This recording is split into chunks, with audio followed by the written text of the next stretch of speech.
Professor Francis Deng, may I bring in Dr. Adib Yusuf, our founding president, to take us through a little bit. You have 15 minutes, sir, 10, 15, before we get into, of course, Professor Deng.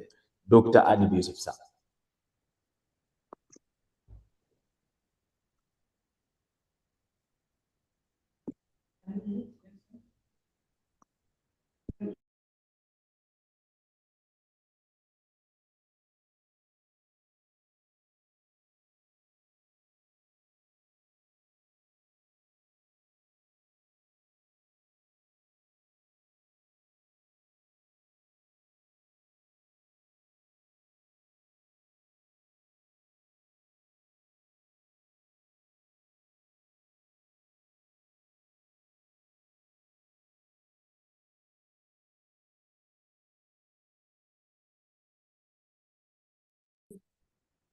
Sorry about the hiccup. We are trying to get to Professor President, who is having a few challenges here and there. However, I would want to still remind you to join us with, tell us your name, where you are, and the place. You know, some of you have questions later on, you post them.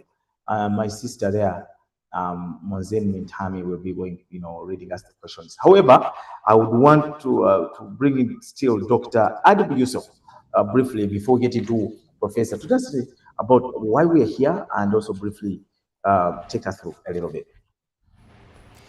Yeah.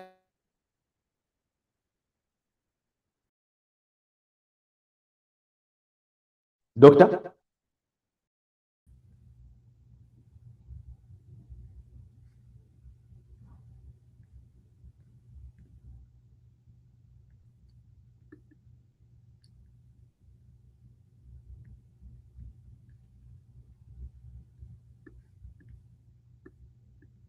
I think we're having some additional technical difficulties. We want to give him a couple more minutes to get settled in, and then we can reconvene with his introduction. But I see we have people joining us from all over. It's a pleasure to meet everyone. I hope everyone's getting connected in the chat.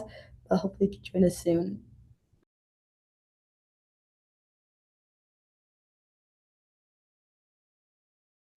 Yes, welcome everyone. I am Idris from Rahman, ILA for Peace and Development Organization from Uganda, Kampala.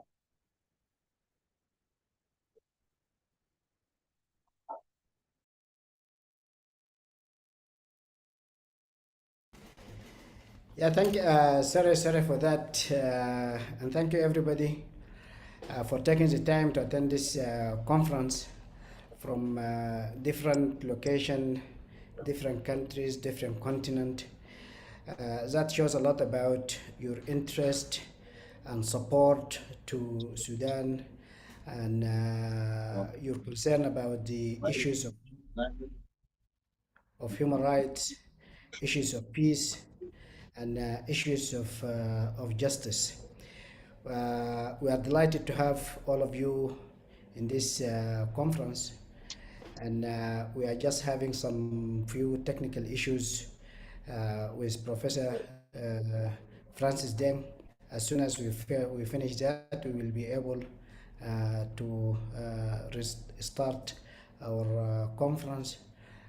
Three main speakers, and then we would love to engage and involve all the participants into this exercise and this conference, and to hear from you from different locations, different area about the three interrelated issues that we are going to address: the issue of justice, issue of peace, sustainable peace, issues of human rights violations, and issues related to humanitarian response and how bad the situation is in Sudan in general and in the conflict zone such as Darfur, Kordofan, and the Blue Nile.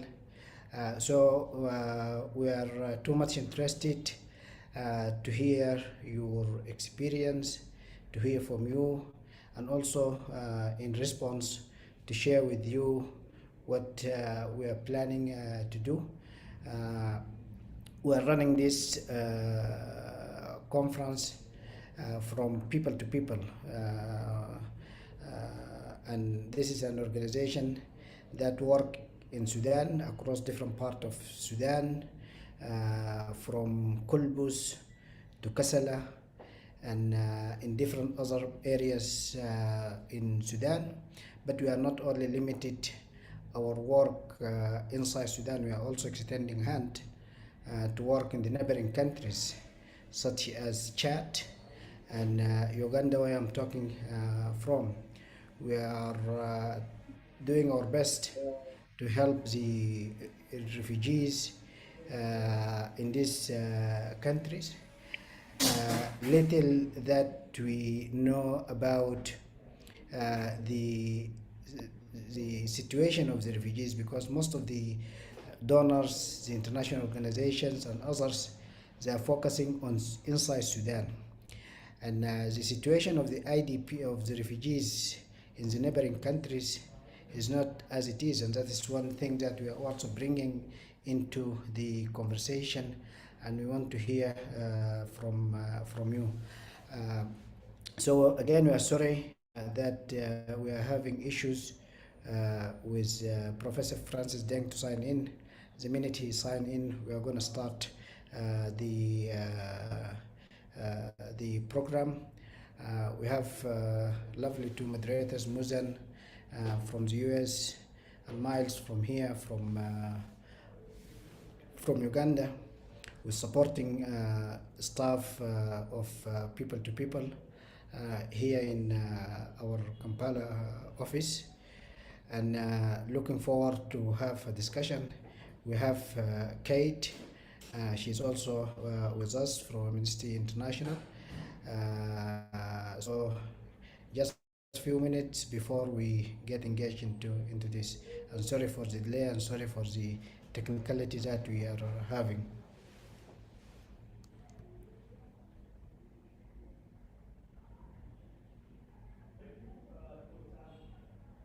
Thank you so much, Doctor.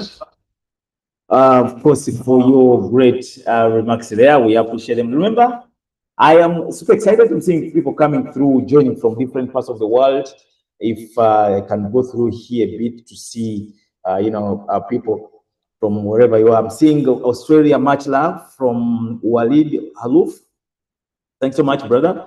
And of course, the USA, Abby Castings, of course, DT Institute, Kendall Tebesoki. Of course, thank you so much. I'm seeing Osman from Kenya. He's a student of international relations, as well as in the UAE, Nada Osman. We see you. Netherlands, Adam, founder, refugee livelihood space. Egypt, Muhammad Abdulrahman. Kyle, thanks so much. Of course, greeting from Kampala. Rose Wathiano, we see you. And of course, Shima Bahred Abdallah, we appreciate you there. Now, I would want to have, of course, coming through Metami, who is actually a biomedical engineer by profession, as well as the co-founder of Sudan Action Hub, to also come through briefly to engage us. We remember we would want to have conversation from, of course, wherever you are, not leaving any stone untouched. Wherever the language, in fact, like my brothers in the UAE, Egypt as well, probably have questions you want to come through. Now, I'm going to bring in an expert, the engineer, of course, by medical, by profession, the co-founder of Sudan Action Hub. Welcome with me, Mozendi Tami, of course, to let us know briefly. Thank you for joining us today. Like you said, my name is Moza Mertami. I'm an engineer by profession. I work at Procter & Gamble, supporting some of our North America products. But I also am very involved in the advocacy space, especially for Sudan. I am co-founder of Sudan Action Hub. And it's a pleasure to be here today moderating with you guys on the discussion we're going to be having. So as we go through the different presentations and information, feel free to take note of your questions in the chat. We'll be compiling them, and then during our designated Q&A session, going through some of the different questions. So thank you all for joining us today again.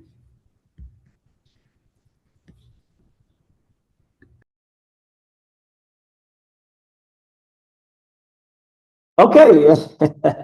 Sure, that first, that was good. We're still waiting for our main discussant today, our main speaker, Professor Francis Deng, who will be joining us later on. And of course, the other people coming through. I'm seeing, of course, I can see Muhammad Musa. Thanks so much for joining. Ali Tonga, my brother Sudanese from Cairo local community field. We see you. Thanks so much for coming through. Remember, I said you can ask any question, any language. We definitely, put them through. And of course, I'm yet to hear from Kate Hickson, of course, who has a few challenges as well. But once they come through, definitely we shall take over. I will remind you to say hello to us to see that you're there. I'm very excited. I'm very excited to know where you are, what you're doing. Is it raining? Oh well, in Africa, in Uganda here, I hope it's super raining, man. It's been raining. I hope it's raining somewhere else. Of course, I know somewhere else it might be cold, as well as other countries coming through. Now, Kate Hickson is with us here. If you can come through, Kate, probably I will give you this session as we still wait, because now our key speaker is joining through. Already we have Dr. Yusuf greeting us a little bit. Now, can I have also our speaker as well today, Kate Hickson, to greet us and also tell us a few things before she gives us her presentation.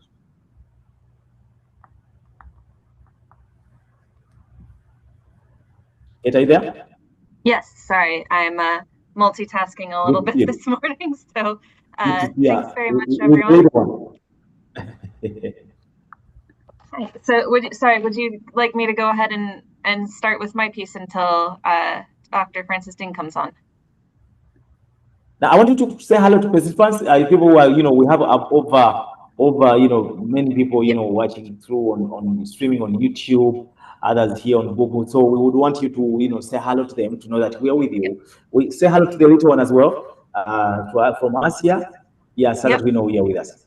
Yes. Hi, I'm Kate. I'm the Director of Advocacy at Amnesty USA. Very grateful to be included today on this very distinguished panel. And this is Nora, who is also impromptu joining us this morning as well. So we look forward to the discussion.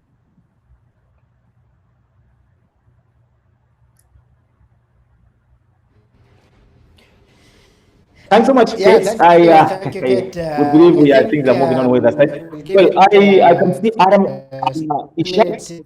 Adam Ishak Zakaria from Center Darfur. Thanks so much for joining us. Of course, Noaldin Adam, of course, from Sudan as well. Thank you for joining us. Mubarak Adam, of course, thank you so much. We see you as well. So as we continue, and remember, each of the discussants has about 10, 15 minutes to 10 minutes, except for our main speaker, who I can see coming through, Professor Francis. I see you now. Now that you're here, I don't want to waste a lot of time. Can we have Professor Francis Deng, the big man, to come through and talk to us? You're welcome, Professor. Yeah, I think if you can read his bio, that will be great, so that you can introduce him, because he didn't attend that part before.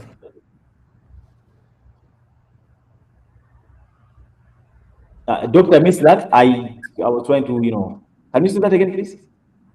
Yeah, I'm saying you can introduce Professor Francis Deng by reading his bio, because he was not there and many people were not there when you start the program earlier.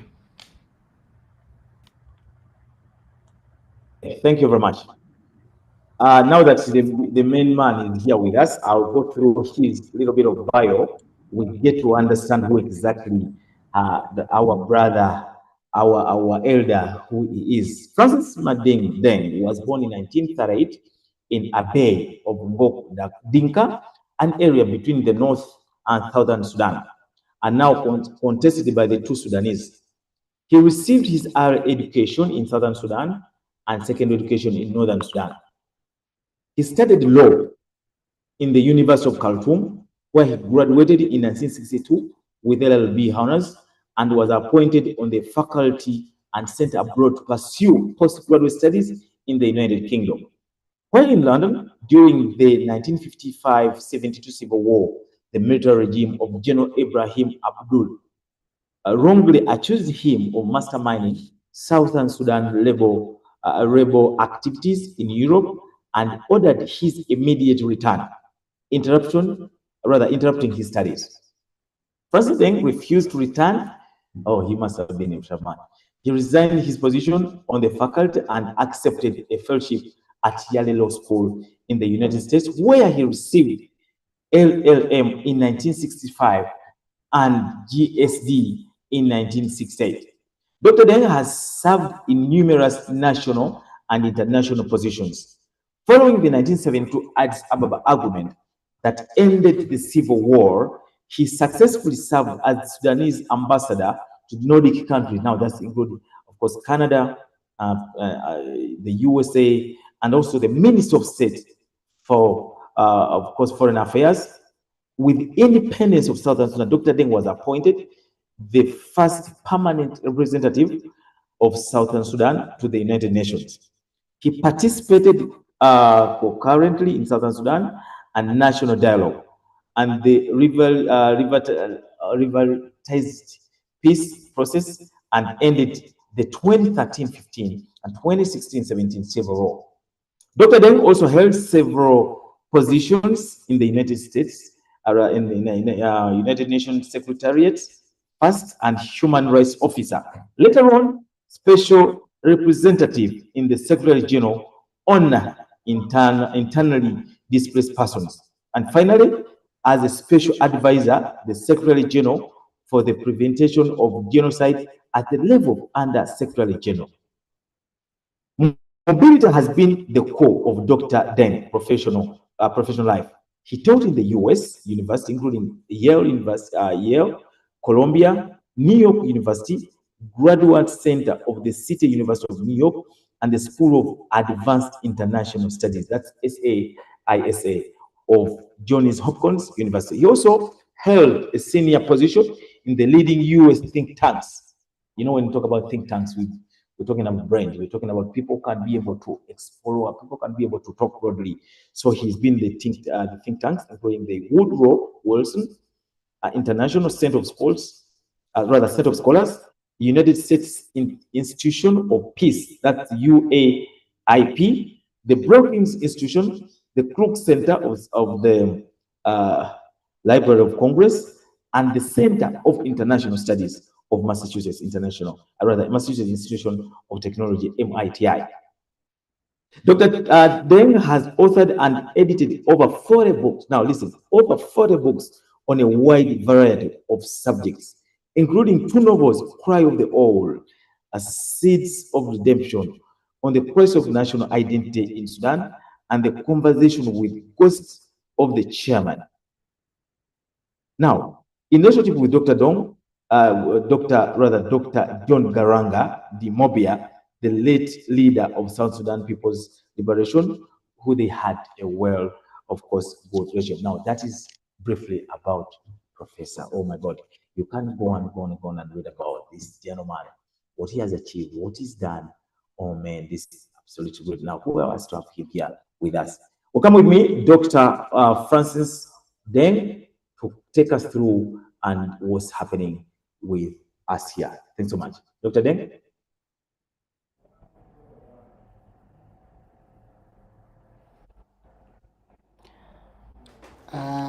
I think he's still having problem. He was in and out.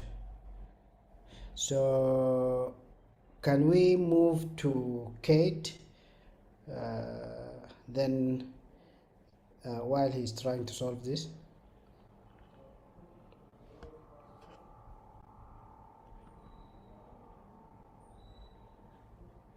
Hello? Yeah, Adib, I'm happy to go, and if he rejoins, feel free to interrupt me so that he may start. Yes, I think that would be fine. Okay, great.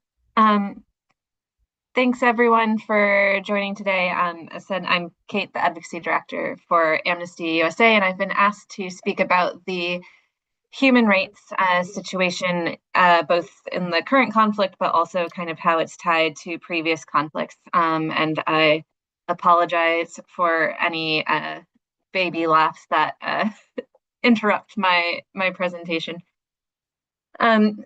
So to not waste any time, since the outbreak of the armed conflict in Sudan, the country has experienced one of the most severe humanitarian and human rights crises in the world, as I'm sure everyone on this call already knows. Amnesty International has documented numerous human rights crimes, including direct and indiscriminate attacks on civilians, looting and destruction of civilian infrastructure, widespread sexual violence, the restriction of humanitarian aid delivery, and reprisal attacks. Amnesty has found that both sides have committed war crimes and crimes against humanity. For the purpose of my presentation, I'm going to focus on a couple of key human rights violation trends that we're seeing, that being the protection of civilians, sexual and gender-based violence, ethnic cleansing, and the blocking and looting of humanitarian aid. The collapse of civilian protection mechanisms has turned Sudan into what UN agencies describe as one of the world's worst displacement and humanitarian crises. Nearly 14 million people have been displaced. Civilians do not only face risk in Sudan, but also in other countries where they are seeking safety. The security situation in South Sudan, as well as Ethiopia, has made it difficult for refugees who are seeking safety there. Meanwhile, in Egypt, Amnesty has documented Egypt's border guard forces and police carrying out mass arbitrary arrests of those who fled the ongoing conflict for irregularly entering and staying in Egypt. Amnesty has also documented that Egyptian authorities held women, men, and children in cruel and inhumane conditions, including in warehouses or horse stables, pending their forced return, without giving them the opportunity to claim asylum or to challenge their deportation in violation of refugee agreements. Regarding extrajudicial killings and indiscriminate violence, this is one of the most serious patterns of violations that Amnesty has been documenting since the beginning of the crisis. When the war first erupted, we documented shelling, gunfire, and explosive weapons use in densely populated neighborhoods, as well as attacks on markets, residential districts, hospitals, and places of worship. We concluded that many of these attacks constituted war crimes. In a separate 2024 report, we found large-scale assaults involving explosive weapons that damaged hospitals, clinics, as well as schools and displacement shelters. And with that, as I'm sure many already know on this call, nearly 80% of hospitals in conflict affected areas continue to be out of service. This is all obviously in violation of many international agreements that Sudan is a part of. Human Rights Watch has also verified cases of RSF forces detaining civilians, executing suspected opponents, and carrying out mass abuses, primarily in Darfur, but also in other regions. We've also seen the RSF fighters holding large groups of detained men under abusive conditions, with many unclear outcomes for these detainees. So together, all these findings indicate that extrajudicial killings are not an isolated incident, but part of a broader pattern of systemic violence, and one that we had also seen in previous conflicts in Sudan. The next serious violation that we're continuing to see is sexual violence, which has been one of the most extensively documented human rights violations since the start of the conflict.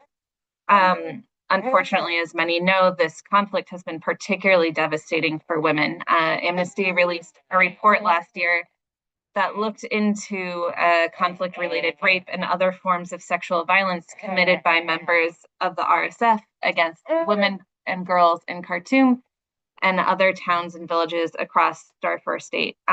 We found that the RSF has carried out widespread sexual violence across towns and villages to humiliate, assert control, and displace communities. We've also documented rape, gang rape, and sexual assault against women and girls in IDP camps. In one case, the RSF carried out a mass rape of 20 women and girls in North Darfur. Sorry, Adib, are you coming on because Dr. Deng is now on, or? No, okay, I'll keep going then. The widespread sexual assault and other violence in the current conflict is happening against a backdrop of decades of impunity for such crimes where perpetrators went unpunished. And to make things even worse, the survivors of sexual violence have suffered both physical injuries and psychological trauma. And because of the aid cuts that we are seeing, not just from the United States, but other international actors as well, it has become increasingly difficult for these survivors to be able to find health services when they need them. In the case of Amnesty's report, none of the survivors we interviewed for our research had access to post-rape care services or were able to report their cases to the authorities. And so that is really continuing to re-traumatize the survivors in addition to the initial trauma that they experienced. As we have found, rape, gang rape, sexual slavery, and other forms of violence in the context of armed conflict are violations of international humanitarian law that amount to war crimes.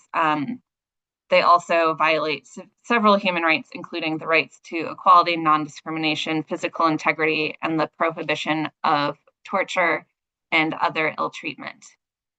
The final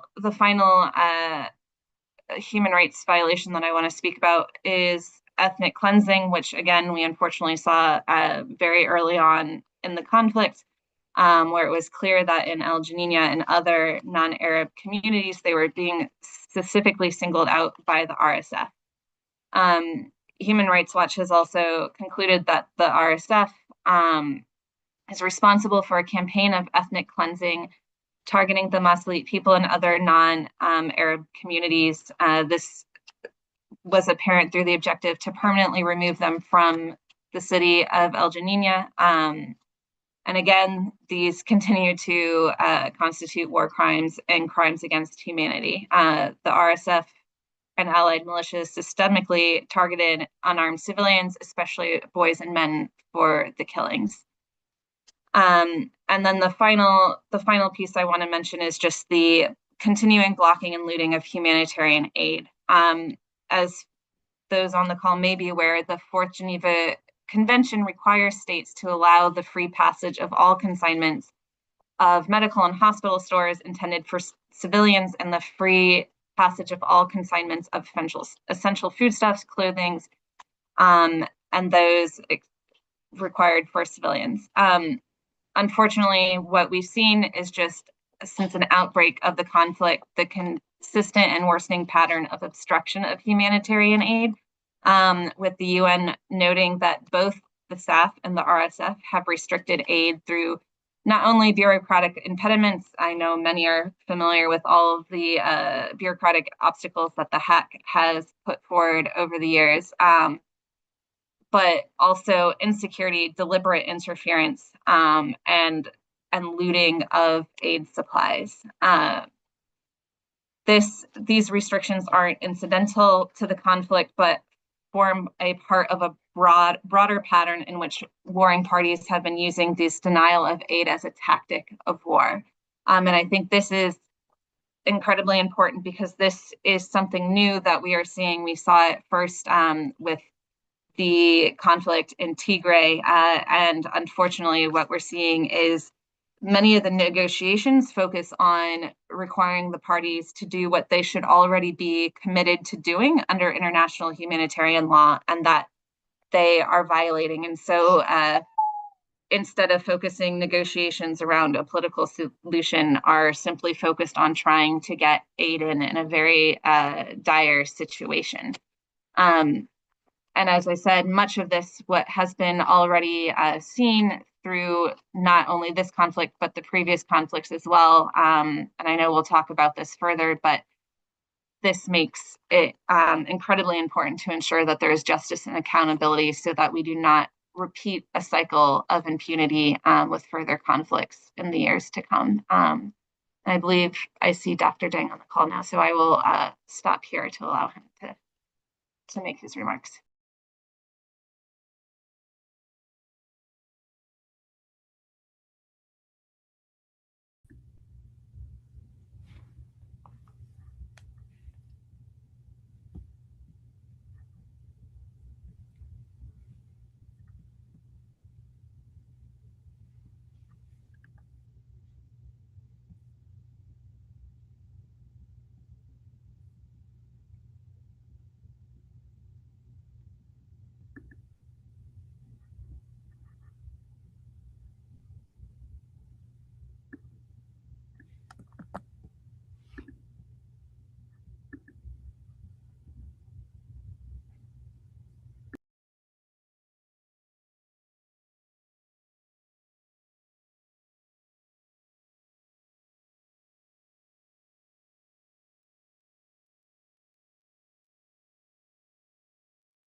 Hello?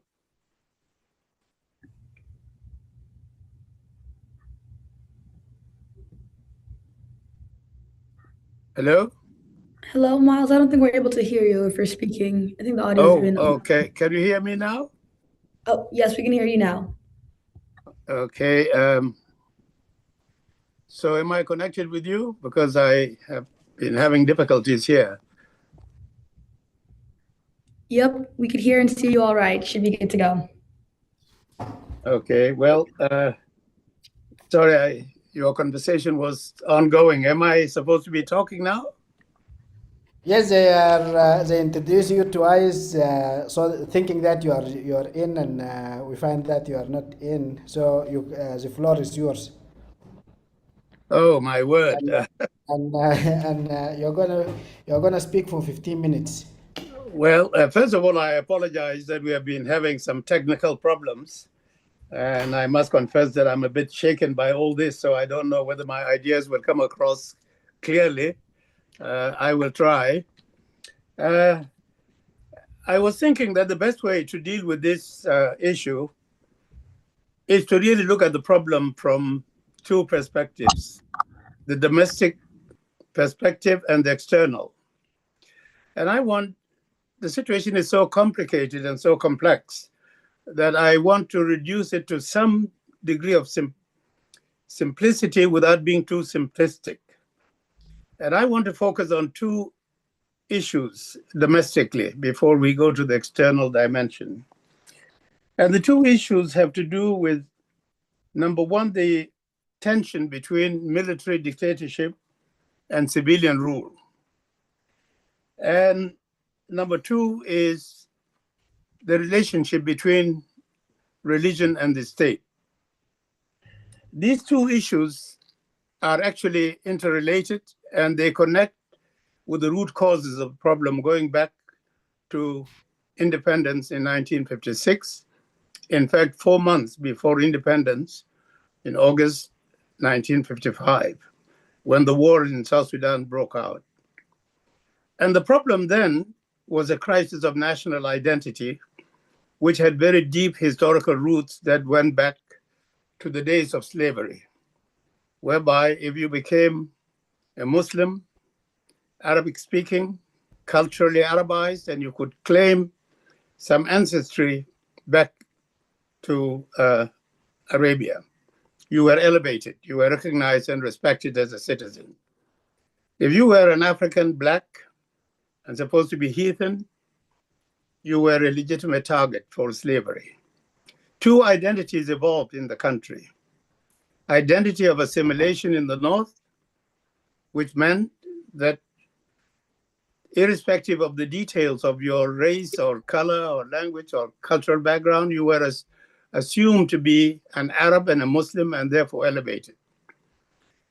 And that is the culture of assimilation. The South developed a culture of resistance against invasions by slave raiders. And that developed to the point of modern politics, where South Sudan saw itself as non-Arab and non-Muslim, negative self-definition. Now, the first war in South Sudan, which started in 1955, aimed at secession and went on for 17 years.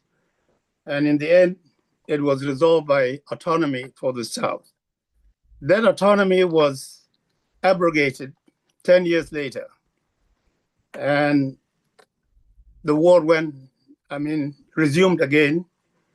This time, instead of being a secessionist war, it stipulated a vision of a new Sudan of inclusivity, equality, and dignity for all, irrespective of any differences based on race, ethnicity, religion, or culture. Now, the administration of Nimeri at the time actually was the one that compromised in the first place. But the second war was under the administration or the government of Bashir. Bashir thought that if the South could be allowed to secede, the rest of the country could become an Arab Muslim country without any challenge. Now, the mistake they made is to assume that with the secession of the South, the rest of the country would just remain Arab Muslim with no complications. Unfortunately, the vision of New Sudan had already inspired elements of the North, particularly in the marginalized areas, but also liberally minded Northern Sudanese. And so although the South seceded, the war in the North continued. And what we now have is a continuation of what had started in 1955.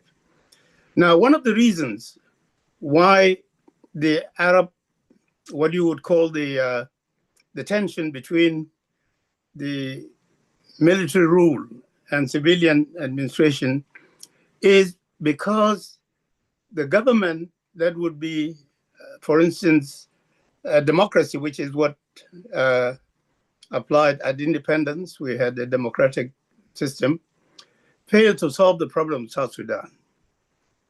And therefore, it was handed over to the military in order to maybe deal decisively with the problem of South Sudan.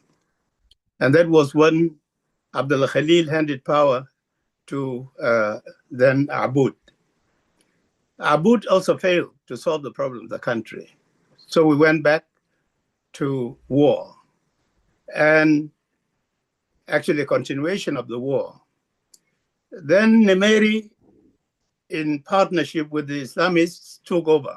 Not the Islamists, the communists took over.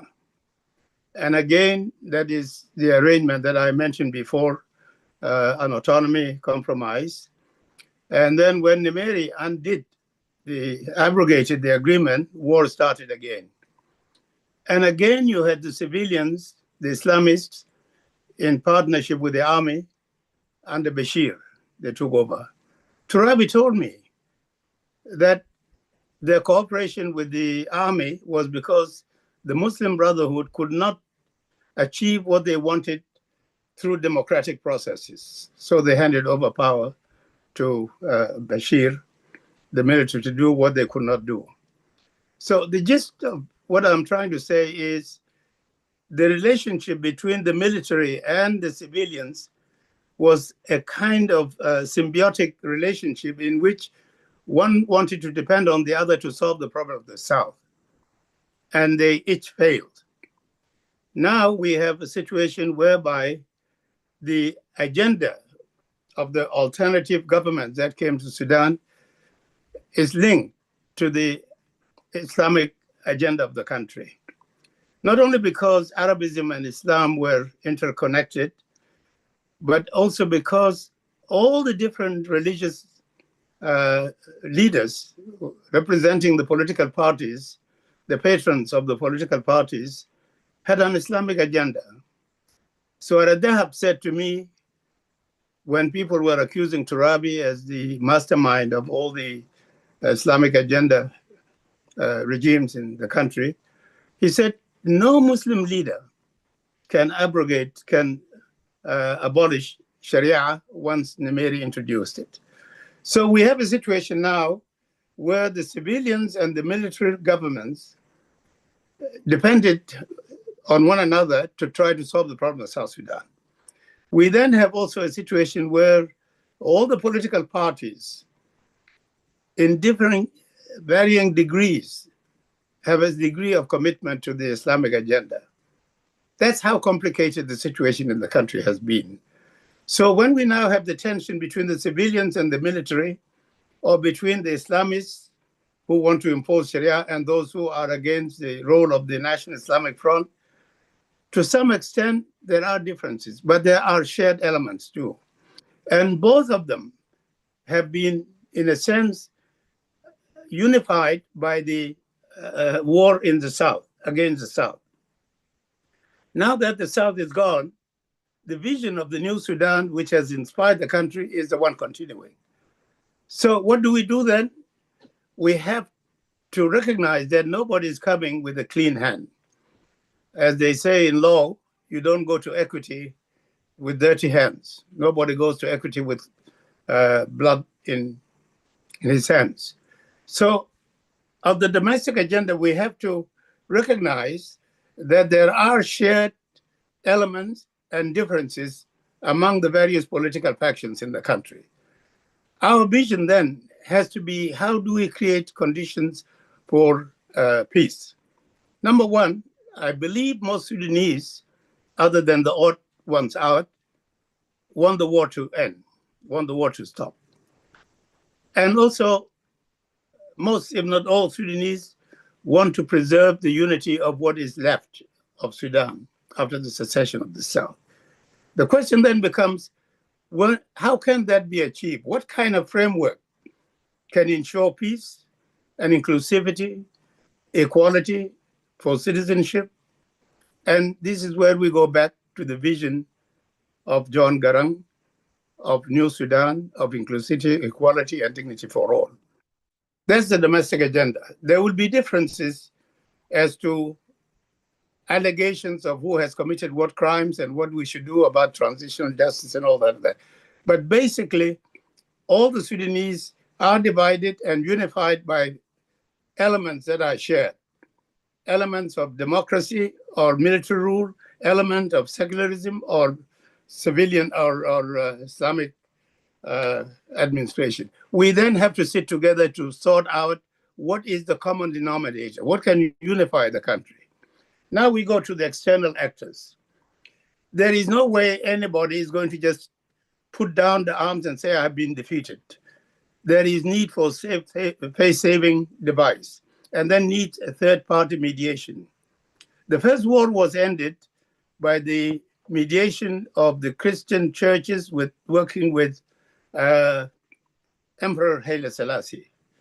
The second war was ended by IGAD working in partnership with the US government and using a framework that I played a role in developing it, one country, two systems.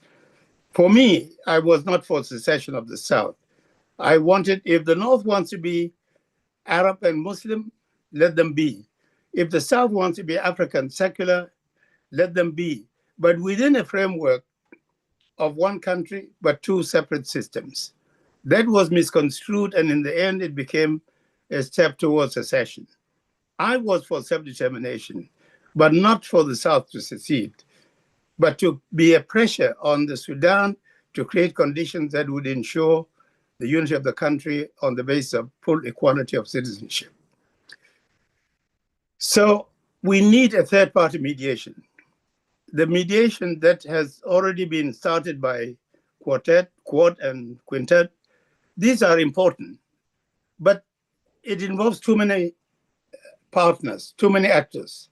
In the end, you need a mediator that has, in a sense, not only the wisdom of mediation, but also carrots and sticks.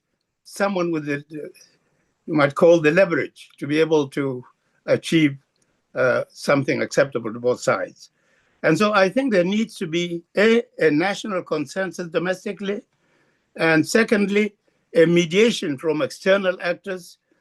But the external actors always claim, while humanitarian issues are important and their material contribution to address humanitarian needs is important, they say the solution ultimately is for the Sudanese themselves.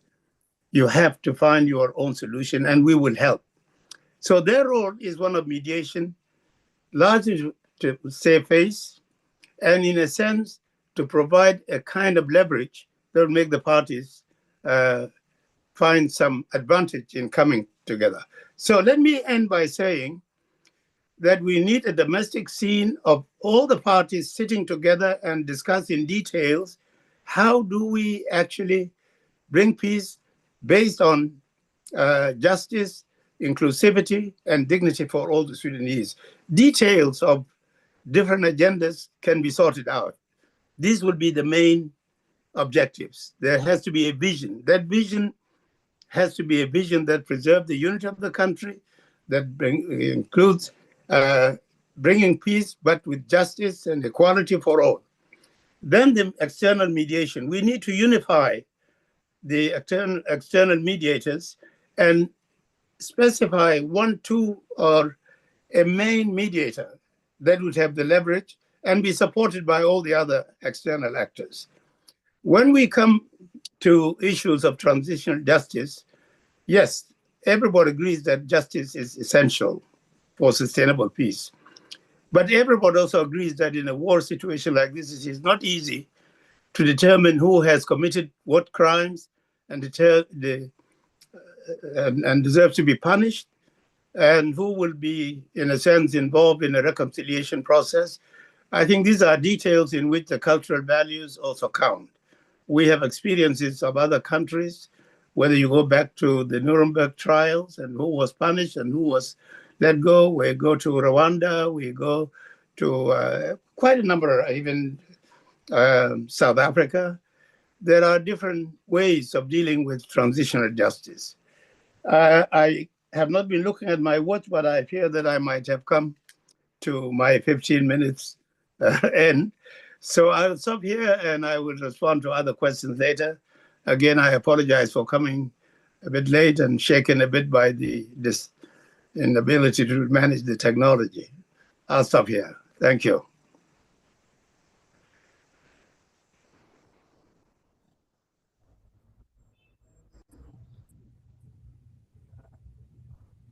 I'm not hearing any. Is somebody talking? We can't hear you, Miles, if I'm speaking. Yes, I think Miles is not. His voice is not clear. So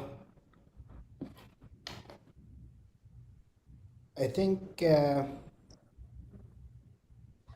So Muzan, can I go in? Yeah, so thank you for all the information you provided us.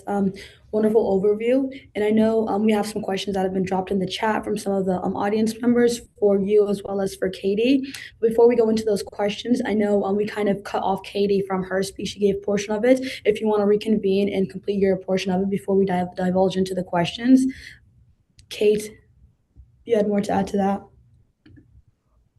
No, it's okay. I was essentially done. So I don't know if it's Adib's turn to speak, but I can just answer questions when the time comes. Yeah, okay, so I think I can go, then we will open for the question and answer. Is that okay, Muzan? Yep, that sounds great. Floor is yours. Yeah, okay, so thank you so much. Thank you. I'm delighted to have uh, this panel together with Professor Francis Deng and Kate.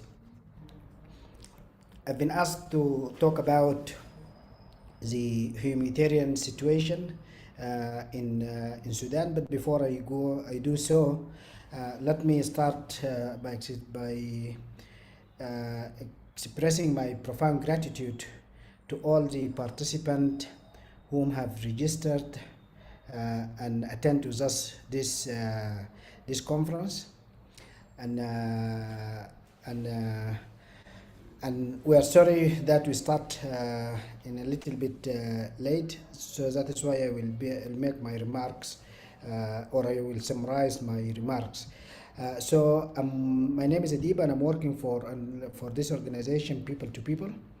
And People to People is a humanitarian, human rights, and development organization.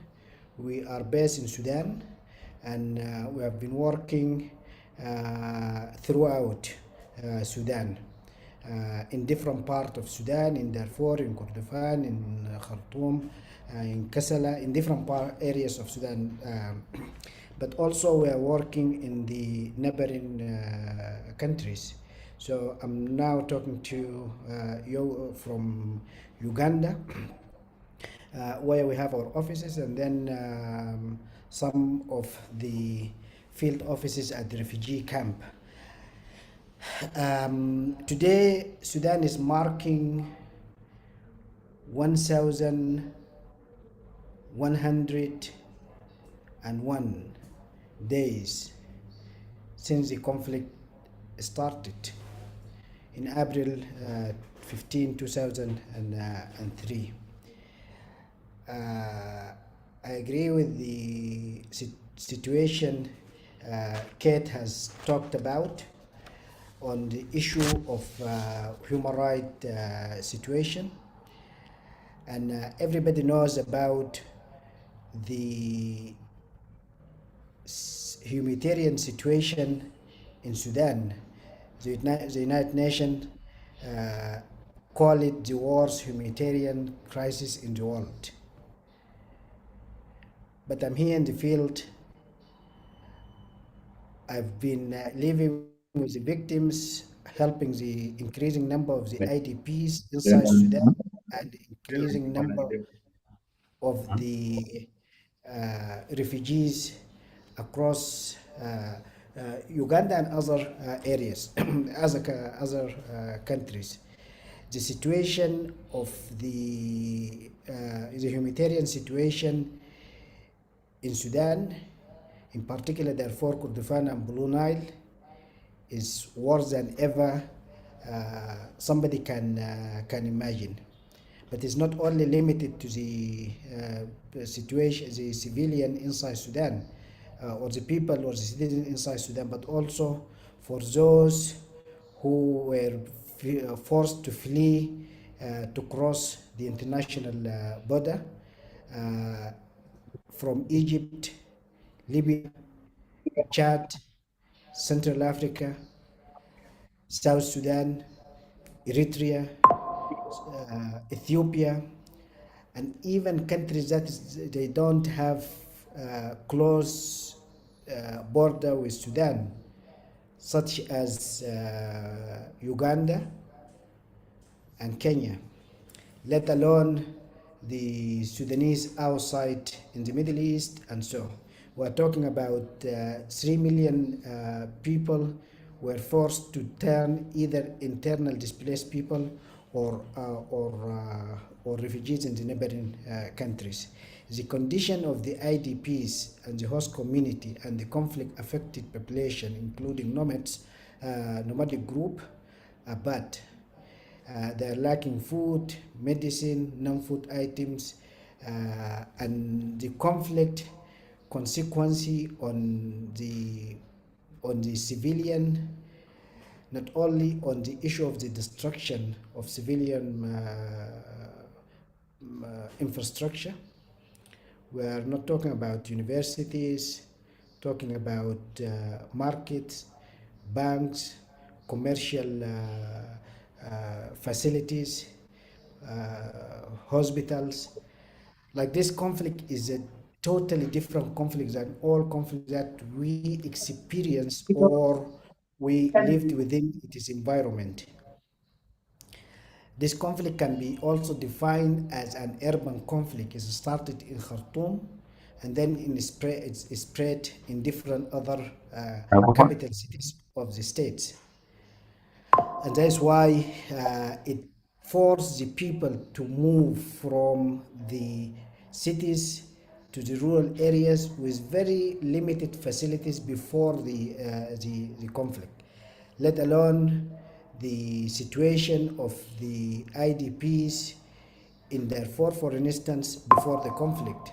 I'm talking about the conflict from 2003 to 2023.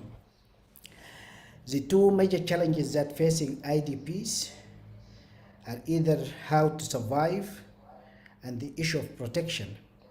Quite often we hear this protection of civilian, and when we are talking about and demanding protection of civilian, it's not only about the physical security, the security of the civilian, but also we are talking about the food security, we are talking about the education, we are talking about health, we are talking about this kind of facilities.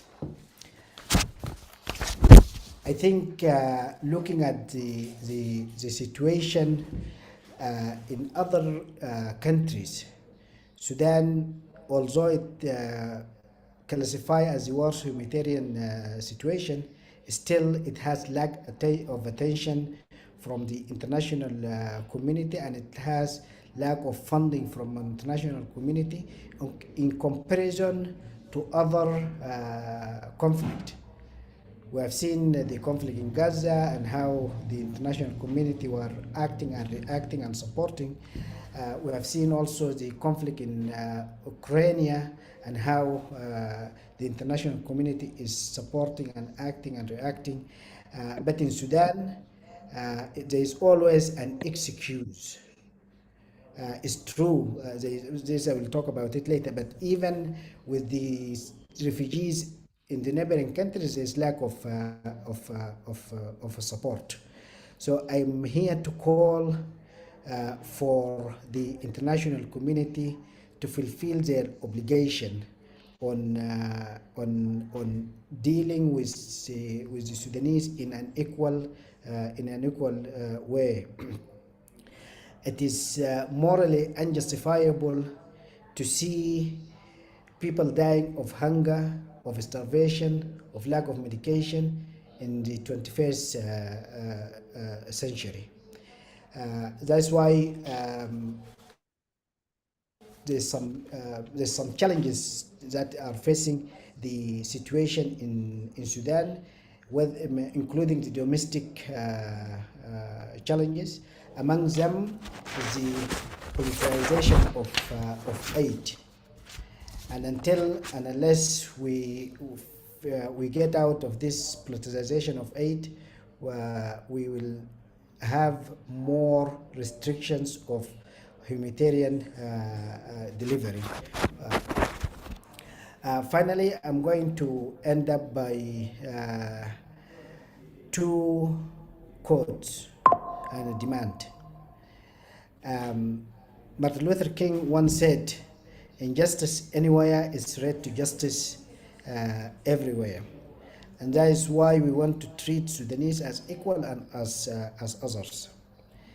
My demand for the African Union, the United Nations, the Arab League, and all peace nations is to react in a positive way for humanitarian aid to provide and assist those actors who are working on ground to provide aid for the needy people. I'm also demanding the end of the conflict, an end of hostilities that can enable the humanitarian actors to access the areas where the needy people are. I'm here to ask to ensure safe humanitarian corridors and protection of civilian under international humanitarian law. I'm also here to ask for sustainable and lasting peace, and I wholeheartedly agree with the approach that Professor Francis Deng is talking about, uniting the mediation actors together in one mediation team that could help, that could mediate a conflict. But with five mediators, I think it could be difficult, and with the interest from the international, from the neighboring countries and the regional countries, we need one international, one mediator that can break, whether it is IGAD or the African Union or so. Those could having an experience in the Sudanese conflict, and I think that is one way of ending the conflict in a peaceful solution. Is absolutely there's other ways of ending conflicts, or conflict can be ended in different other ways, including military victory.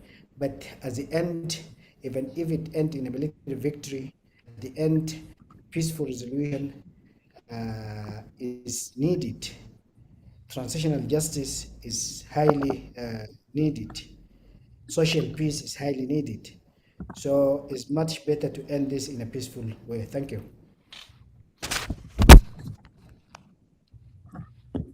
Thank you so much for those words, Dr. Deeb.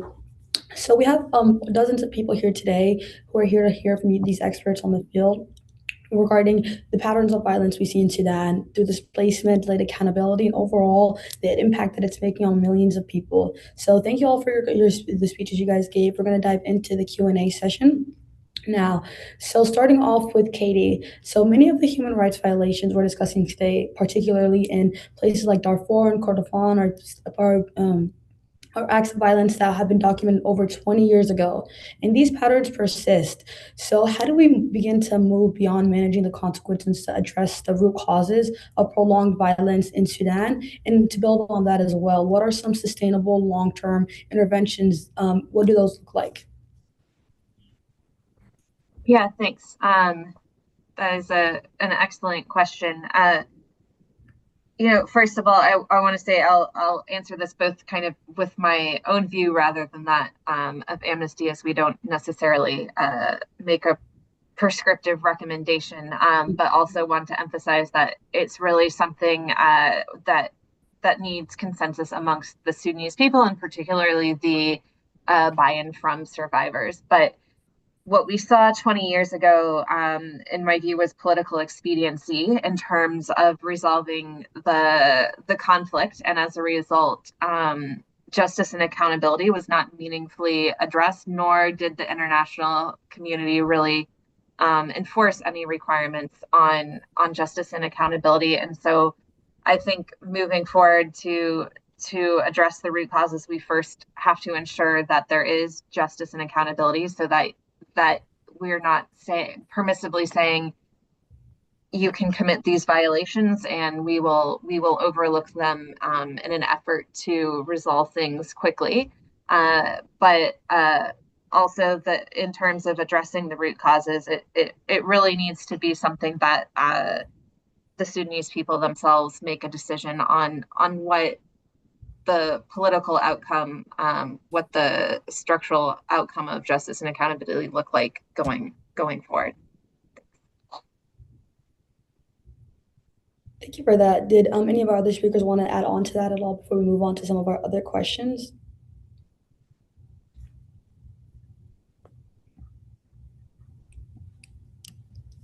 Go ahead.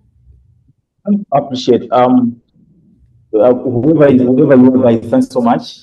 I want to appreciate our key speaker, Professor Diaz, thanks so much. Dr. Adebi Yusuf as well, and of course whoever is online right now. Mozen will take us through the questions later on, but I would also give a shout out to people, live with us here. Of course, I saw Innocent Rugarugu. We appreciate you. Asha, S-Line, thank you so much.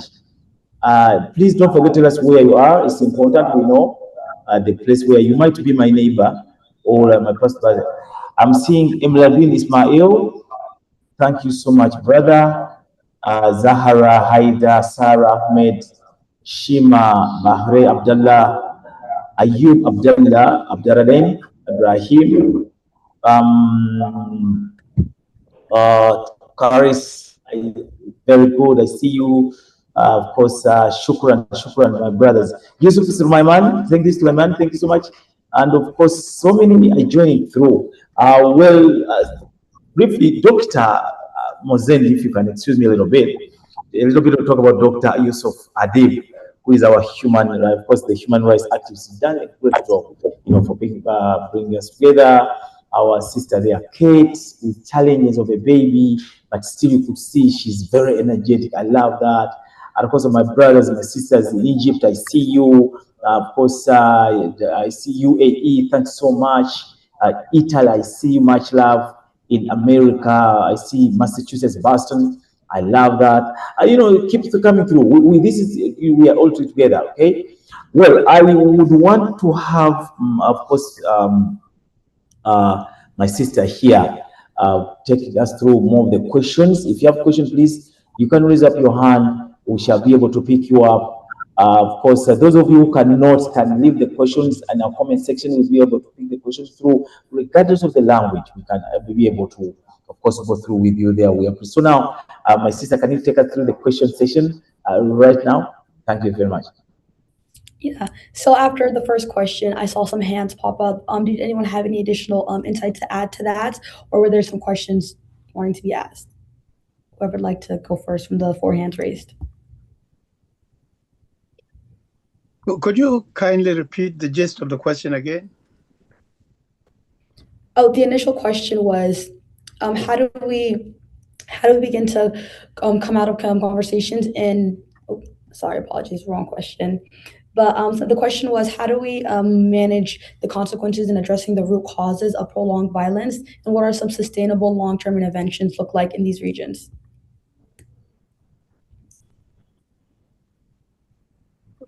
Well, can I just attempt a quick response? Wars can be won. And when you win the wars, very often the victor dictates the terms and even how to respond to the humanitarian or transitional justice issues. And we have seen this in quite a number of cases around the world. But the situation in Sudan is such that it is apparent neither side is going to have a decisive victory over the conflict.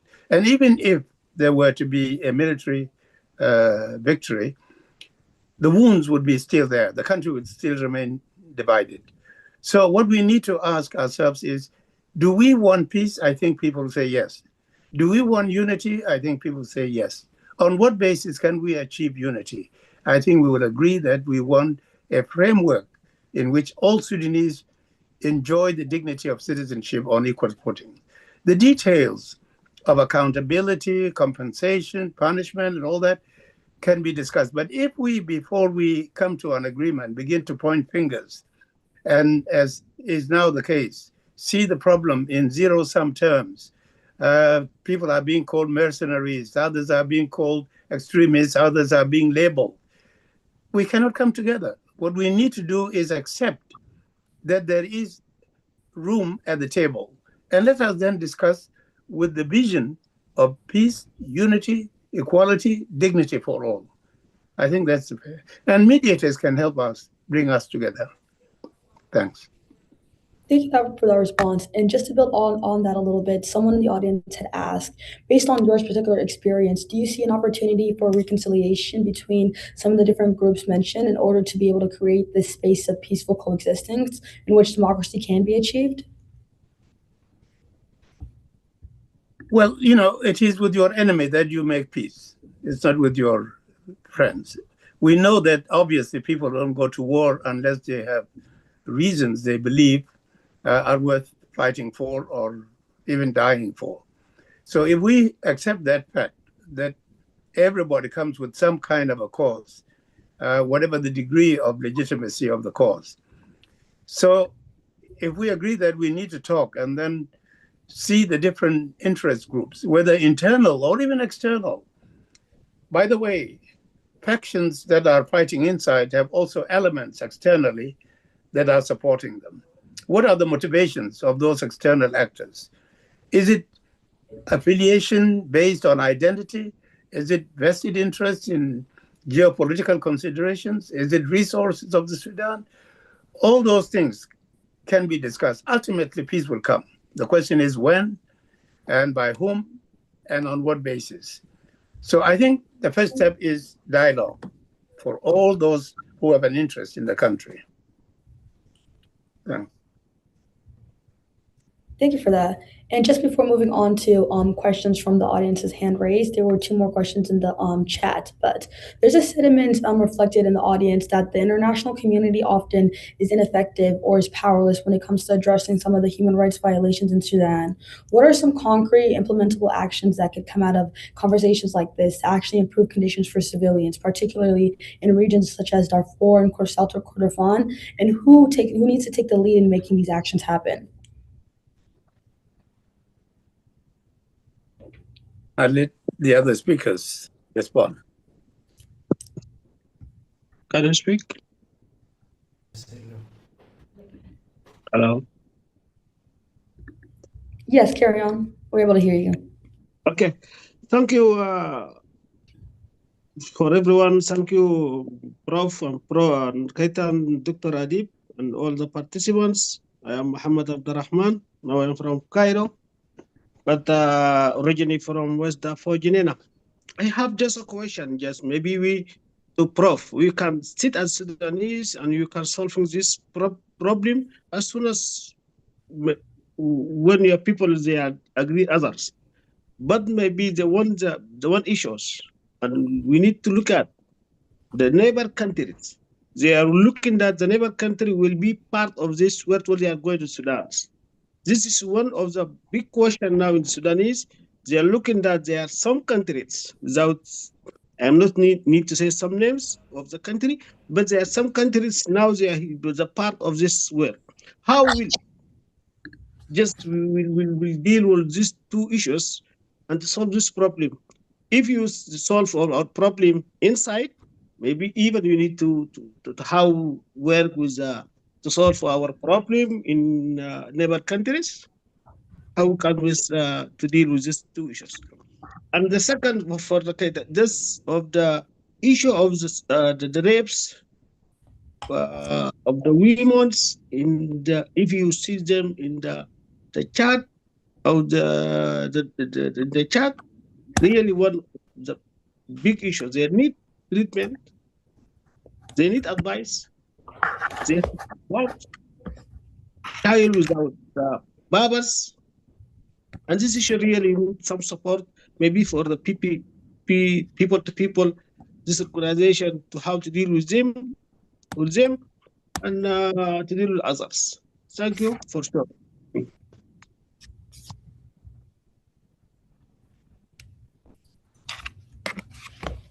Thank you for that. Any of our speakers want to take or provide any additional insight? Yes, this is from Uganda. Can I continue?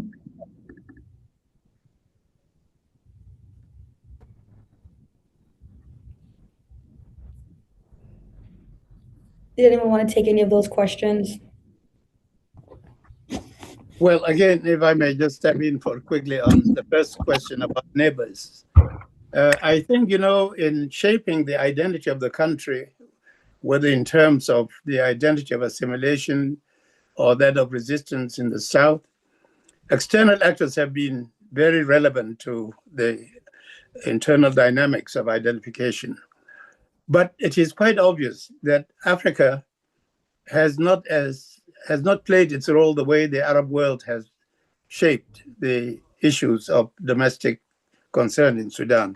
Yes, we have IGAD, we have AU, but as countries that have an interest in what's happening in Sudan, I don't think that Black Africa has played its role, nor have we actually depended or invoked the role of African countries as much as we have looked to the role of Arab countries. So I really think if Sudan is going to be at peace with itself, just as we have to reconcile our different identities inside the country, our external partners have also to be balanced. We cannot have most of the weight is now tilted towards the Middle East. And even those who want to mediate, it is the perspective of the Arab Muslim countries that seems to count more than that of Black African countries. So I would say Africans need to focus on Sudan more than they have done. And we internally need to look to Black Africa more than we have done. It is only now that refugees are going to African countries that we are becoming more increasingly aware of our identification with Africa. This has not been the case historically. And I have to say that to some extent, we're making progress in becoming aware of our multiple identities. But there's a lot to be done, and Africa has to play a major role than they have so far done. Thanks. Yeah, I think building on that, Mohammed, thank you for the question. This, I think, it has two ways to look at it. The role of the neighboring countries or their involvement in Sudan, especially when the Sudanese themselves they solve the problem, as you stated. I think it has an official role and unofficial role. The Sudanese diplomats they need to play their role in resolving the issues with the neighboring countries, but also the second part of this, it needs a popular diplomacy to work with the neighboring countries. The way I understood your question is that when and if the Sudanese themselves they solve their issues, what is the role of the neighboring countries? And I think building on the positive side of the story is much better because that is how it could help in resolving issues, it could help on political accommodation. And historically, Sudan and the neighboring countries have a great relation and dependency. If we look at the relationship between Chad and Sudan, for instance, it has a great relation in economic, in social, in cultural issues, and now in humanitarian issues. So building on this such kind of positive impact, I think it will help in bringing a positive result and a resolution. Although these countries, the Sudanese neighboring countries, they don't have an active conflict or recognized conflict between each other, either a proxy war or something similar to that. So the two approach, I think, could tackle this. The diplomatic relationship and the popular diplomacy. Thank you. Thank you for those responses. Moving on to some of the additional questions that we had in the chat. I wanted to add on specifically for Katie. I wanted to ask, what are some of the visions or things you see regarding helping Sudanese women moving beyond the conditions that war has imposed on them, where they have been reduced to tools of conflict and oppression? Thanks. I'm sorry, could you just repeat the first part of that question again? So in the context of helping Sudanese women move beyond the conditions that have been imposed on them on war, what are some tools or mechanisms that we can do to specifically help uplift women, Sudanese women who have been reduced to tools of conflict and oppression? Gotcha, thanks.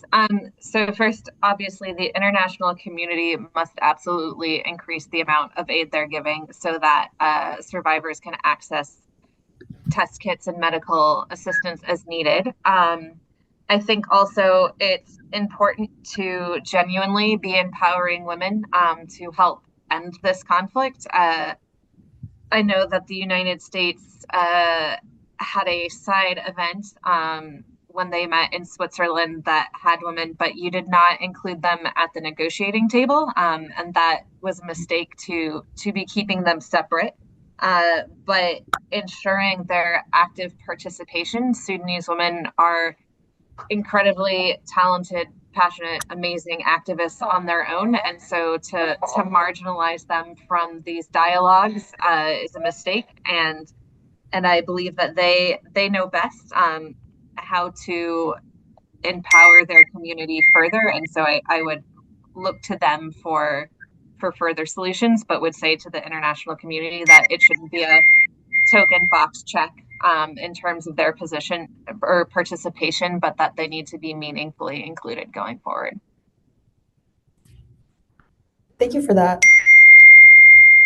And then in the context of humanitarian aid, just to build on that, and sorry, specifically trying to provide aid for women into these areas, as we transition from war and as we transition from war and transitional justice, the humanitarian crisis won't immediately end. But in this case, how will the role of humanitarian organizations change as Sudan goes through these transitions, especially if the international community's response continues to be meager?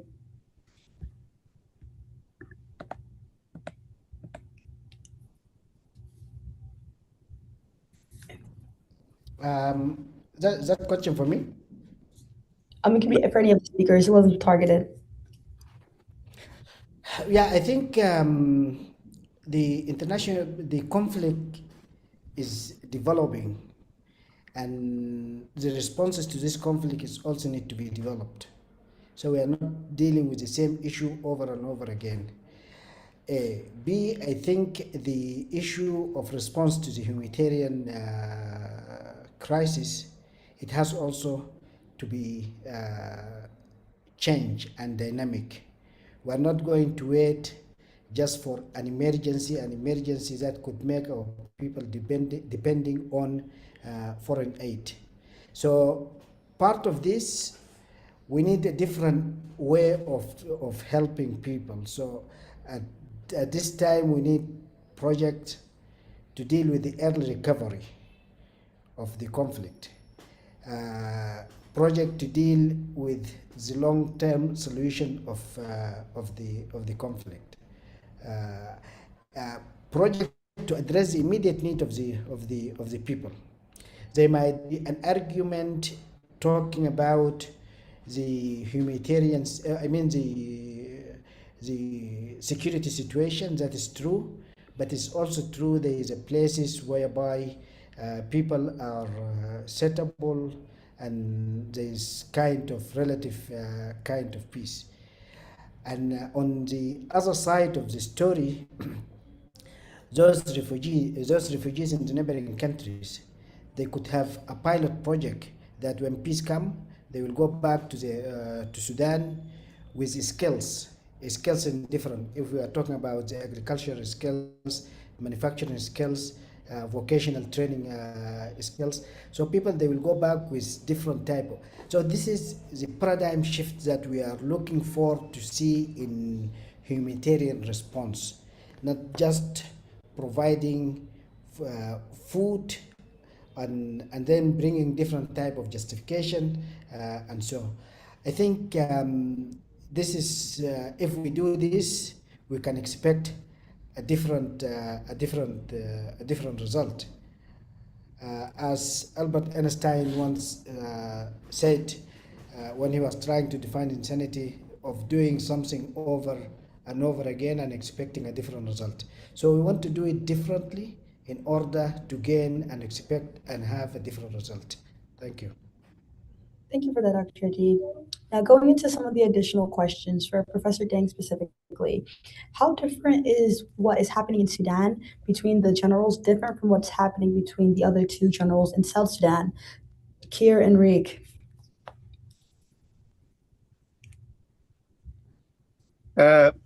I think this question actually addresses the tendency we have to look at two warring leaders and their constituencies instead of looking at the problem more comprehensively. I was involved in the national dialogue in South Sudan, and I was also involved in the peace processes, and I shuttled between the national dialogue and the peace processes. The two were mutually suspicious of one another. National dialogue saw the peace process as an external imposition and did not really believe in it. And the peace process also viewed the national dialogue as Salva Kiir polishing his image. And I tried to see the complementarity between them, with the peace process having, in a sense, the leverage of the mediators from outside, while the internal approach had the legitimacy and a degree of comprehensiveness.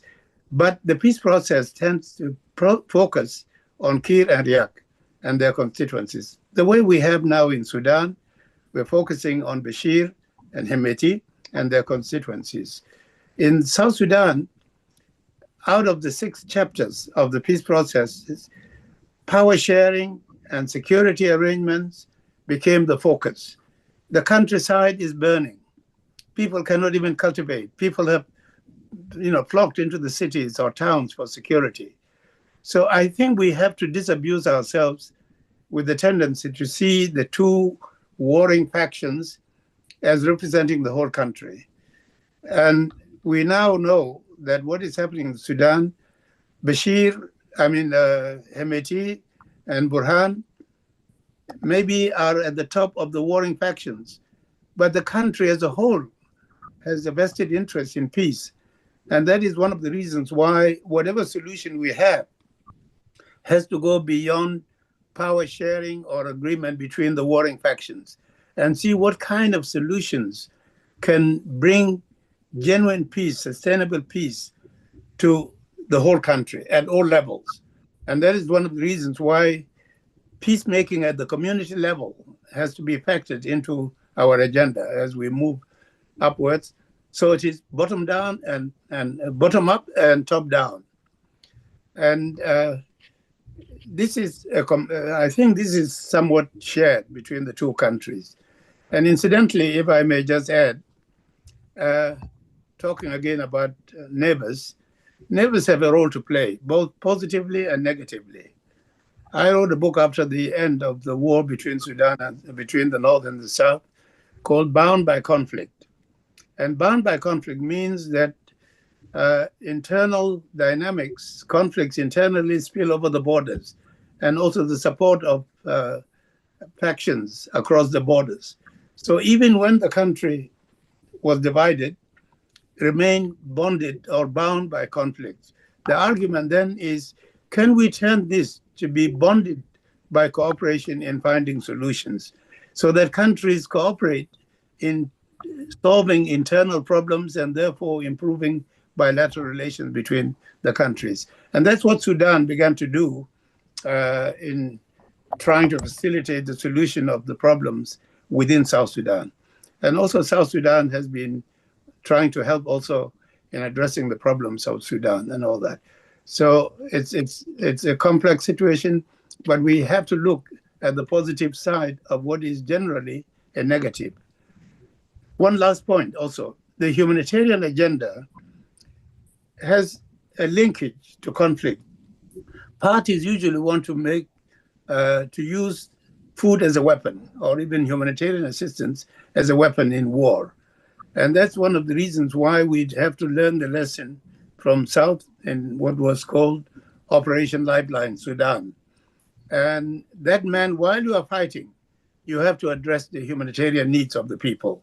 And the international community cooperated with the SPLM in ensuring that there was delivery of humanitarian assistance even as the war was continuing.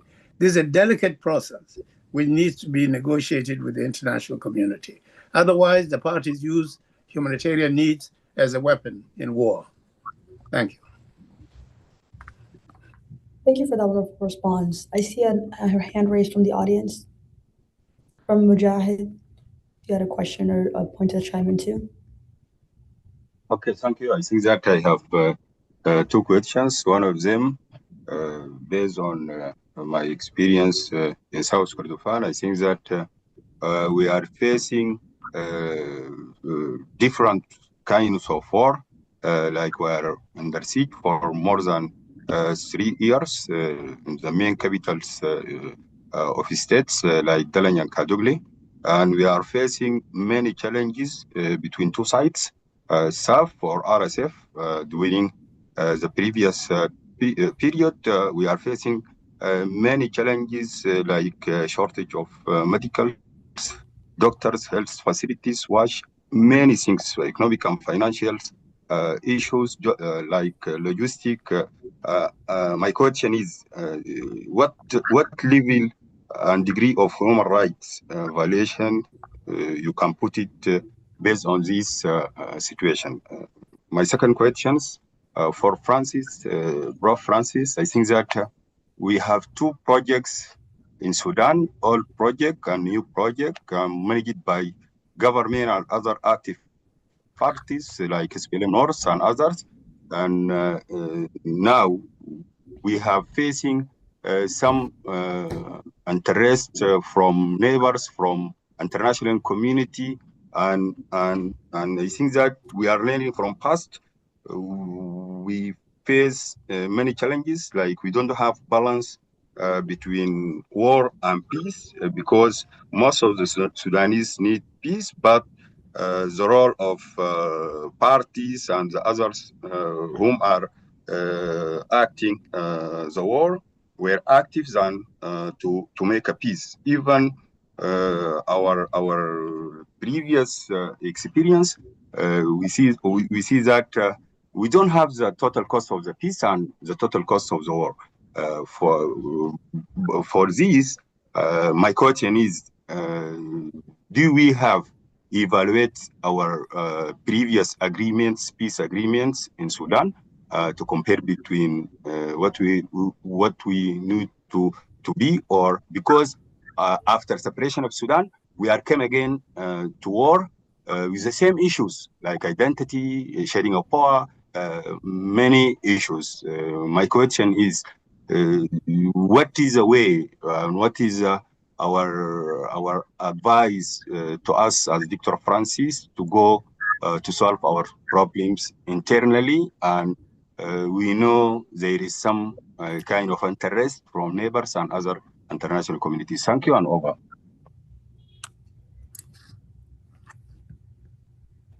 Thank you for that. I see we have an additional hand up from Patrick. You wanted to chime in, add on to that as well. Do you want us to? Thank you very much. Oh, sorry. Can I add my question, or Professor can respond first, then I come on? Yeah, go ahead and respond, and then you can ask questions following up. Let us know if you have something to add on to that. But go ahead and respond. The question brings to mind an issue that of comparison. In South Sudan, we have two wars. One is 17 years and the other 22 years. Is Sudan going to go through that length of time of war? When I raised this question, a response I got was quite convincing. People say no, because the war in the South did not inflict on the South the same magnitude of damage as the war now in Sudan. The war in Sudan has inflicted so much humanitarian tragedy, so much suffering, and brutality of the type that was, I think, not quite experienced the same degree in South Sudan. So it would have to end. Now, I believe to some extent what is happening is the counter response to progress. I think Sudanese, instead of being in denial of the issues of identity that had divided North and South, they are recognizing that identity crisis is a major factor in the country. And there are many elements in the North, marginalized areas, as well as liberally minded Northern Sudanese, who see the issue of national identity crisis as at the core of the problem. But by the same token, the progress we are making is also making the Islamist agenda be more asserted in self-defense. So your progress and reaction to progress. And that's where we are now. And that's why I say we need to sit, because we are now more aware of what is dividing the country. We need to sit and have everybody voice their interests and concerns. And I think we are closer to addressing the root causes than we were when we were in denial of what the problem was in the case of South Sudan. I think most Sudanese have become more and more aware of the core issues that have to be addressed, including relationship between religion and the state. Thank you. Back to you. Thank you for that response. And for the sake of time, we have so many quite wonderful questions in the chat, but due to the sake of time, we are going to be limited for only two more questions. So Patrick, if you want to ask. Can you give me chance, please? More. Oh, Patrick and Idris, two questions. Yes, Idris. Okay. So come on. Thank you, Mosen, for that, for this opportunity. I'm really glad and happy to hear from Professor Francis Deng, with whom maybe we have forgotten, but we have interacted with since 1996 when I was working with Operation Lifeline Sudan, something that he has just raised. And Operation Lifeline Sudan allowed us to continue providing humanitarian assistance even as the conflict was ongoing. Within Operation Lifeline Sudan, we were able to facilitate people-to-people conferences. The gold standard of this was the famous WUNLIT conference that brought together the Dinka and the Nuer. And then from there, we continued. We had a conference in Rumbek. We had another conference in Mapel, in Bargazal. And then we had this economic conference that we facilitated in Yambio, which dealt with how we could bring about peace through development. And we came up with some very, very interesting documents out of all these people-to-people conferences and this economic conference. But then, as we came to independence in South Sudan, it's like all those things were shelved, and the people were back at each other, which we are seeing from 2013 to the present time. That conflict is still ongoing, mainly between President Salva and the Deputy President, the first Vice President, Riek Machar. So all these nice documents that we had come up with came to naught. Now, let us put this on what is happening in Sudan. Yes, we have the South seceded from the North, but then it became a catalyst, or it brought forward the kind of inequalities that were existing between the various communities, and this was very much reflected in the conflict in Darfur, where I met with my brother, Dr. Adib Yusuf, when we were responding as Act Caritas, the Darfur Emergency Response Operation. The issue of identity came up so clearly. Unfortunately, from 2003, when the Darfur conflict erupted, to present day, 2026, these are the same issues that are coming up. So the question is, how do we then, having looked at all these people-to-people, having looked at the issue of identity, How do we come up with a solution that will preclude what happened to the South after we had done all these nice things, and then we come to naught and back into conflict? How do we avoid such a predicament with the current situation in Sudan? Over. If you don't mind, I can talk and then okay, because it's quite similar to Takis comment. Yeah, questions similar to want to add on to that before our speakers tackle them? Go ahead. So I go ahead. Yes. Yes. Sorry, Khalil, could you mute your audio? We're hearing some of your background noise. Thank you.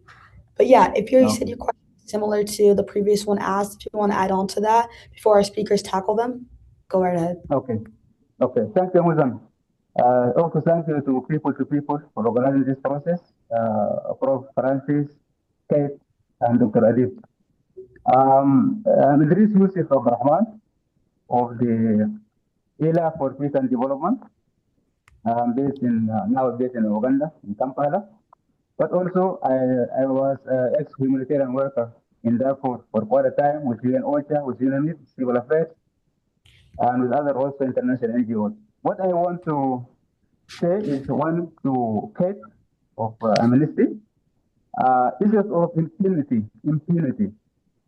If you look at what happened in Darfur, I was there for quite a long time, from the beginning of the conflict, and we found that none of predators have been brought to justice. And as a human rights issue, is it a matter of is it a matter of mechanism for justice, or is it a matter of human rights reporting process that identifies the predator exactly, and then you can bring these people to the justice, or maybe they can feel fear that they can be brought to the justice one day, so it can review. But because nothing has been happened in Darfur conflict, and maybe in other conflict in the Blue Nile and these others, so that's why we have this wide violation of human rights, according to my opinion. How can we try to do this to avoid the futures today and future? Also, number two is to really, I agree fully with the conclusion of Dr. Adib. And also, Dr. Adib, you mentioned that the response to the humanitarian crisis in Sudan is really very low, and you're right. If you compare it to Gaza, you compare it to Ukraine and other areas, it is low. My question is how we as a civil society organizations and others, civilians and activists, what can we do really to mobilize or to empower the humanitarian process or response to the crisis in Sudan? Number three is with Prof. Francis, he's a veteran United Nations, and also as he mentioned his background in this. And I appreciate Dr. Francis, your work in IDP principles, because while we were in OSHA was a lot of violations, and then UN OSHA depends a lot and other humanitarian workers on the UN principle that you produce as under Secretary General. Really, I will clap for that, and also your work in the peace process. Now, my question is that you are right, 100% majority of Sudanese are supporting the peace process or stop the war now and the unity of Sudan. But due to this conflict, as you can see, there is a lot of the hatred produced by this war of April 15, 2023, and the community are so divided. What can we do, Dr. Francis or Prof. Francis, to bring consensus of the Sudanese? Because if you see, for example, Mr. Abdul Wahid of the SLA is calling for whatever you call it, the forum that can bring all the Sudanese together to discuss this issue. And that is also with ongoing war is very difficult, you see. And I don't know what country, but this is also for you, Prof. Francis, to answer. Thank you so much. Idris from Kampala. Thank you. And for the sake of time, if our speakers could keep their responses brief, that would be great. The floor is yours. Sorry, are you calling on me? Yeah, if you wanted to answer the last two questions. Yes, well, thank you. Thank you. I think the questions raised are very important, and they also shed light on aspects of what I think we should give more attention to. One has to do with the very title of this organization, People to People, because we tend to focus very much on the higher level of the conflict and the parties involved, whereas in the Sudanese case, communities have ways of dealing with problems. One of the, I was very interested in the reference to WUNLID.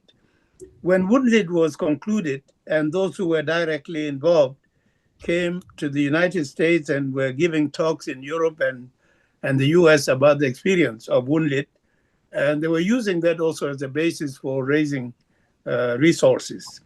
I was of two minds. On the one hand, the achievement of WUNLID was so important as a demonstration of how people solve their own problems. On the other hand, what should be a natural role of communities solving their problems was being used as a basis for raising funds from outside, which means you were developing dependency instead of actually having people do what they have always done, and that is the peace process from within. And I think this is also valid in Sudan. We need to have communities at the local level be involved in the peace processes and, in a sense, link with the higher levels, which again goes to the question of what solutions do we see in the long run? I think we have to find solutions that are contextual to the Sudanese situation, even in terms of constitutionalism, system of governance.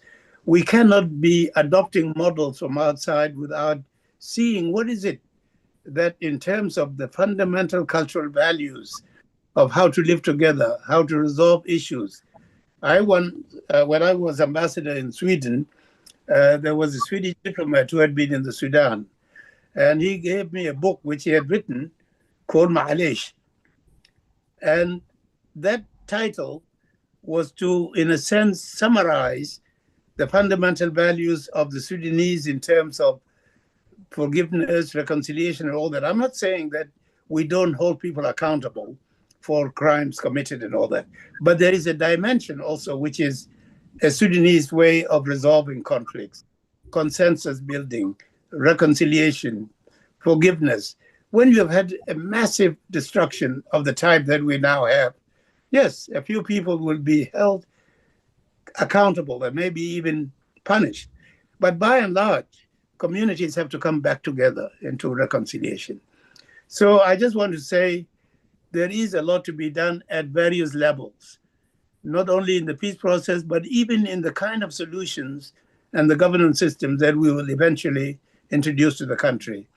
I suggested turning one country, two systems model that dealt with South Sudan into one country, multiple systems, so that we develop a system of governance that is locally based and according to different cultural values at the local level.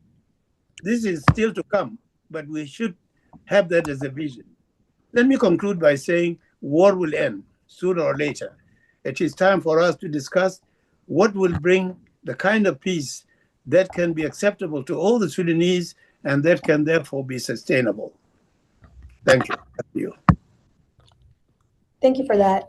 And also, like I said, for the sake of time, we have one more question that we're taking from the chat, but after that, we'll be closing out. But the question is, why not people to people support a group of Sudanese formulation who have an idea to establish a new Sudan? They already have an agreement with support by foreigners, but all of them seem to fail maintaining peace because the old state structure keeps it without change. Want to take that, Dr. Adib? Yeah, thank you. I think this kind of demand or request, it has to come with consensus. For us in people to people, we are doing this from a scholarly perspective and non-scholarly perspective. And we have been working on ground with the communities, trying to bring them together in the middle of violence. Because as Prof. Francis said, that war will end, but we want to make this communal peace as a tool in order to bring social peace.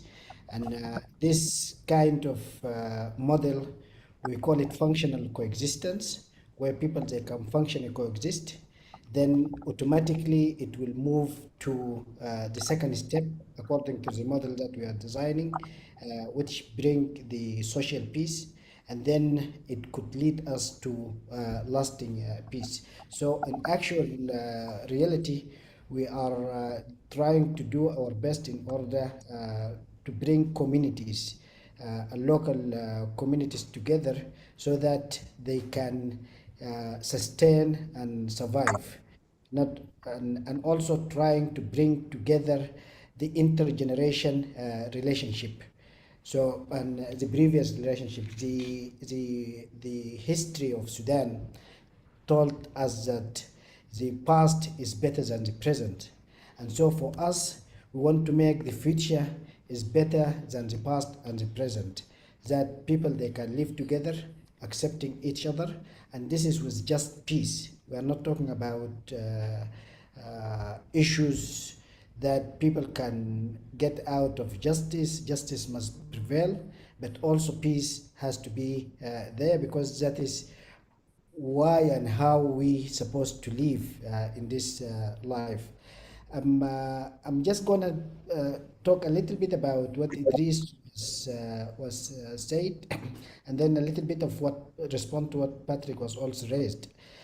So for Patrick, I think there's no conflict, and that is Albert Einstein's wisdom that can end in the same level that it was started.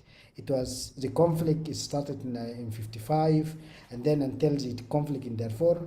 And the issue, if we use this as constructive conflict, I think we will get a better result. And today, the issue of denial is no longer there as it was in the previous years.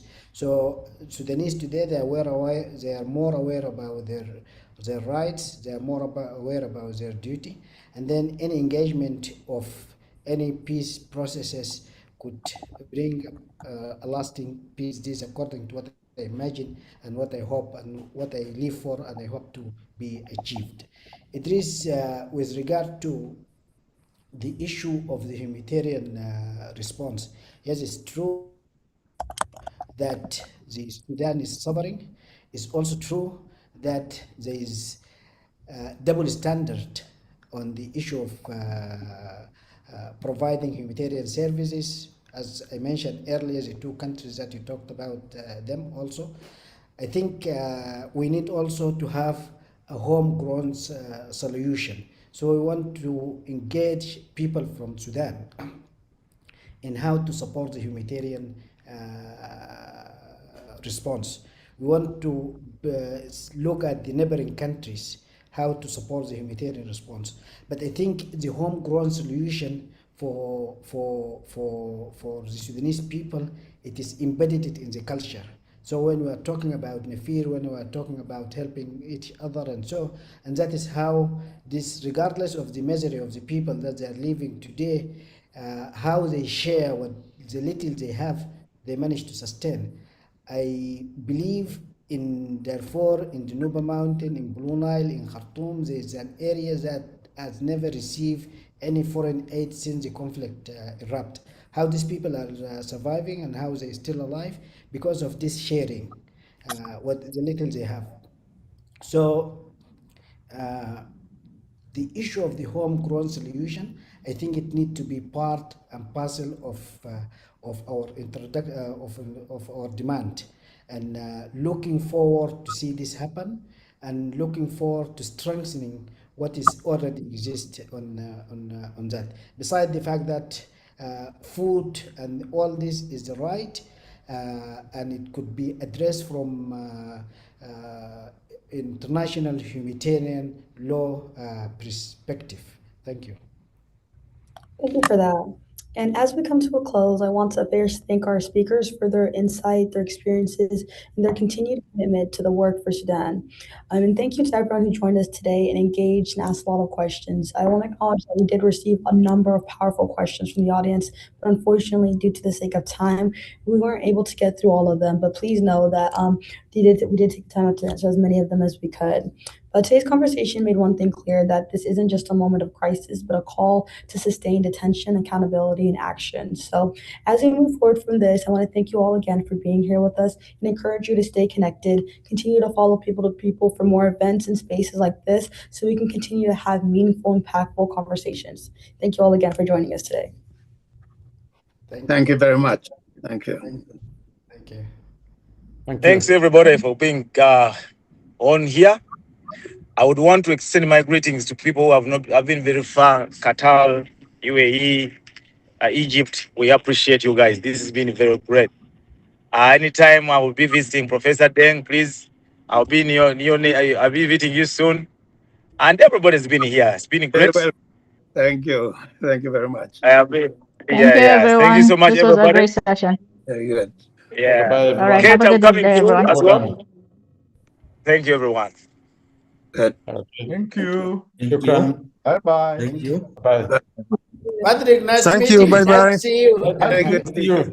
I will see you physically very soon. Oh, Innocent, nice to see you. Inshallah. Yeah, very soon we'll be there. We'll see you in Rwanda. Patrick, I'll see you very soon in Busia. Yes. I'm You're just most welcome. nearby. Thank you. Okay. Thank you.